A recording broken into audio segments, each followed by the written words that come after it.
আমি ভালো নেই, আমি তোমাকে ছাড়া ভালো নেই। আমি তোমার লাইফে ফিরে আসতে চাই, প্লিজ। আমি তোমার সাথে বাকিটা জীবন কাটাতে চাই। অযোগ্য বলে ছেড়ে গিয়েছিলে, কিন্তু লাইফে যোগ্য কাউকে বেছে নিয়ে কতটা সুখী বা পেয়েছো। সেদিন আমি কেঁদেছিলাম তোমাকে হারিয়ে, কিন্তু তুমি তো কিছুই হারাওনি। তবে আজ কেন কাঁদছো তুমি?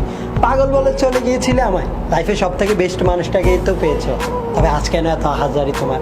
মনে আছে বলেছিলাম না, সব প্রাপ্তিতে সুখ হয় না। আমাকে ছেড়ে যেও না, আমাকে পর করে দিও না। আজ আমার কথাটাই সত্যি হলো, তাই না? না, তোমাকে অভিশাপ দেইনি আমি, কারণ যার জন্য মন থেকে ভালোবাসা হয় তার জন্য অভিশাপ কখনোই মুখে আসে না। কিন্তু একটা কথা কি জানো, যখন মন খারাপ হতো তখন একটা প্রশ্ন প্রায় মনের মধ্যে ঘুরপাক খেত। মানুষ কেন অন্যের কষ্ট অনুভব করতে পারে না? কেন অন্যের মনের ক্ষতটা চোখে দেখতে পারে না? আসলে কি জানো, কারো মনের ক্ষতটা চোখে দেখা যায় না, তাই হয়তো বিধাতা এই নিয়মেই বুঝিয়ে দেয়। কিন্তু কি হলো আজ, ভালোবাসতাম ঠিকই, দুঃখটাও নিজে পেলাম।